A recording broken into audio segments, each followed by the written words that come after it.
What's up, everybody? Welcome back to Listography. Kramzer here with Joe and Jason. Album of the year, The Bicentennial, 1976. I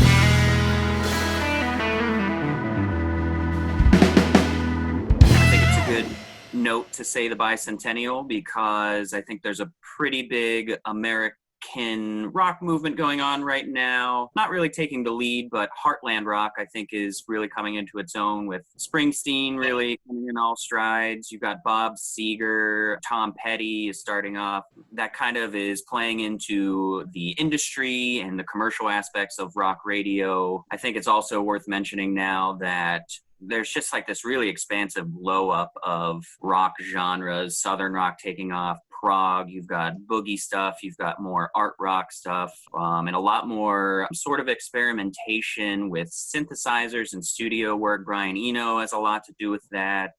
You're going to have bands coming out soon like Talking Heads and sort of like that more intellectual art rock movement going against some of the more Americana stuff that we were talking about as well. Joe is happy as hell because Stevie Wonder is still in full stride, as well as Steely Dan. You've also got a lot more, I want to say, dance influence with boogie rock, and then especially in pop music, and disco is about to explode. You've got ABBA kind of taking off. But let's stick with the rock stuff because you got to think 10 years prior to this, there's like a whole new landscape right now.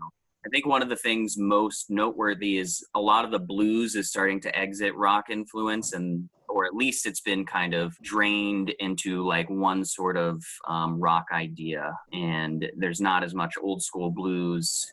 There's more of a formula to it, but that doesn't mean it's any less good. I think there's a lot of good stuff to pick from with the rest of the decade. However, I do feel 76 is one of the weaker years of the decade, but I was able to find a lot of really good stuff. So I'm interested to see what you guys have. All right. Well, 1976, I agree with Kramzer, is one of maybe the weakest year yet, as far as I'm concerned. A lot of good stuff, but I had a tough time kind of picking a favorite. It's a lot of albums that are like my fourth or fifth favorite from said artists. And it's the first year that Led Zeppelin released an album and it didn't make my list. So that's a tough one.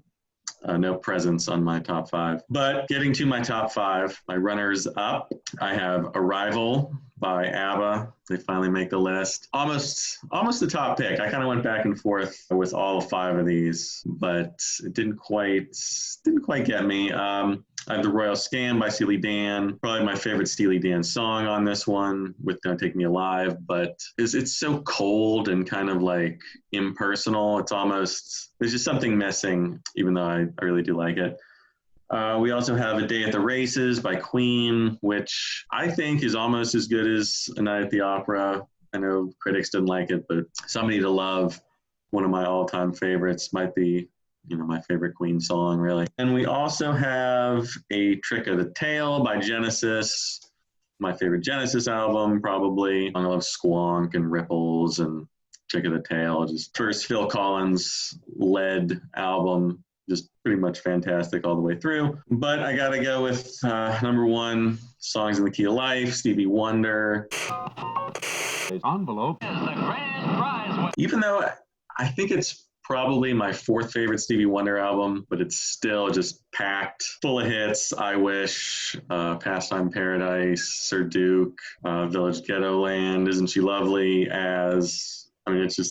it's kind of like Goodbye Yellow Brick Road. There's like 6 strong singles off of this. Maybe a couple tracks that are a little, run on too long, but that's kind of the whole point of a double album, is to just maximize everything. And Stevie, this is the kind of a final classic Stevie Wonder album, and he kind of just puts it all out there. Some great backup vocals by Minnie Riperton on a couple tracks. Just a really good album. It's a great album. It's a weak year, and most people think Songs in the Key of Life, that's kind of regarded as his classic, but it's probably behind his first kind of 3 Talking Book, Intervisions, and Fulfilling is his first finale for me, but it's still kind of, it could use a little cut, maybe a little more from the producer saying, take 2 minutes off this song, but it's still just a really great, one of my top 100 albums of all time, probably. So there you have it. Well, I don't know what all this talk is about 76 being a weak year. I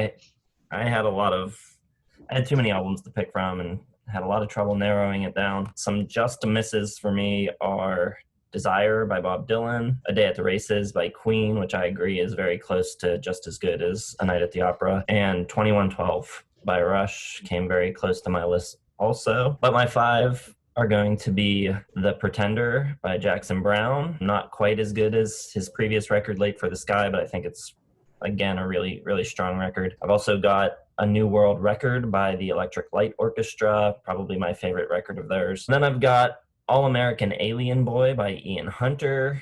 There was something going on with management disputes, and for some reason, Mick Ronson couldn't play on this record. So Ian ended up with sort of this superstar supergroup of session players. You got Ainsley Dunbar on drums, and maybe most impressively, you have Jaco Pastorius playing bass on this whole record. Who? Never heard of him. Well, check out the record. It's pretty cool. You also got David Sanborn playing sax on it, and members of Queen singing background vocals on a track. Really cool record, very different from any other Ian Hunter record. Then you've got the self-titled second album by Warren Zevon. I think he's got this record and his next record, Excitable Boy, are just two of the best records of songwriting, I think, in the 70s. Just so many good songs, packed with great tunes. And then for my number one, I'm going with Station to Station by David Bowie. Envelope. It's my second favorite David Bowie record, just behind Ziggy Stardust. Every year, I think it gets closer and closer to overtaking my number one spot. And, it doesn't have the slider to compete with in this year, so it pretty easily takes the number one spot for me. Just 6 tracks. They're all sort of on the longer side, but none of it drags on. None of it seems too long. None of the tracks are filler. I think it's just all A-plus material. Nice. Yeah, I like Station to Station a lot, but I couldn't get it in there. I think just because it's only 6 tracks. Just for everyone, so everyone knows and gets ready, there's going to be a big Rush explosion coming out in my lists.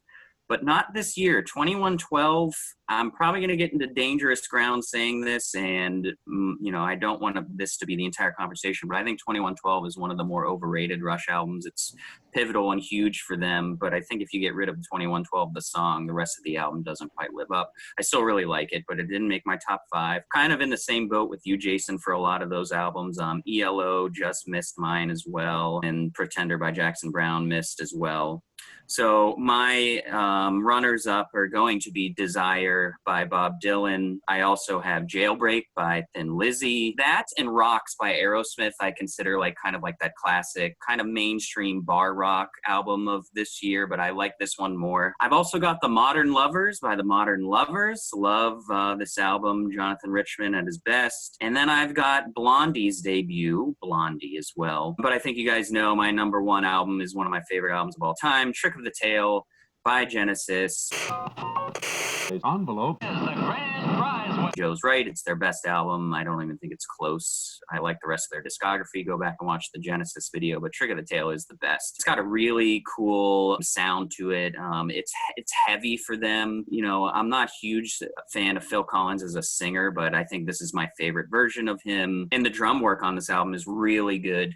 Really great sound to it. The songs have that perfect blend of their prog elements, but kind of restraining them in. Not a lot of really long material. Ripples, Squonk, Dance on the Volcano opens up with just a lot of attitude that they don't have on a lot of stuff and are about to lose pretty much entirely through their discography. And I just think it's a really rich, cool sounding album. It's kind of dark, but kind of glows as well. And, Entangled is really great. It's one of my favorite prog rock albums of all time. The playing on it is fantastic. It's got all those classic Genesis English folklore elements on it with allusions to nursery rhymes and all that sort of stuff. And I just think it's one of the best sounding albums to me ever when you blend in the musicianship with the recording. And it was an easy pick for me for 1976, Trick of the Tail, Genesis.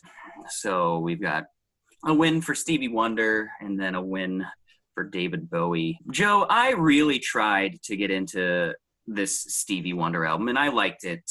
And I don't know what it is that doesn't make me love Stevie Wonder. I think it's just maybe too glossy sounding for me at times, which I know is kind of what it's all about. Like that, it's just perfectly recorded. All the edges are perfectly rounded out. And I just don't know what it is that doesn't get me over the hump into the love category with Stevie Wonder. Maybe you can help me with that at some point in my life. But I think it is kind of the sheen of this one, especially. I think some of the first three of his classic, like Talking Book and Intervisions and Fulfilling His First Finale, had a little more kind of roughness and a little less perfection. But this, I can definitely see that with Songs in the Key of Life. It's almost overproduced a little bit. There's just, you want a little grit, a little edge maybe to Stevie Wonder's compositions. And there's a lot of love songs on this one. So I don't know. I can see that.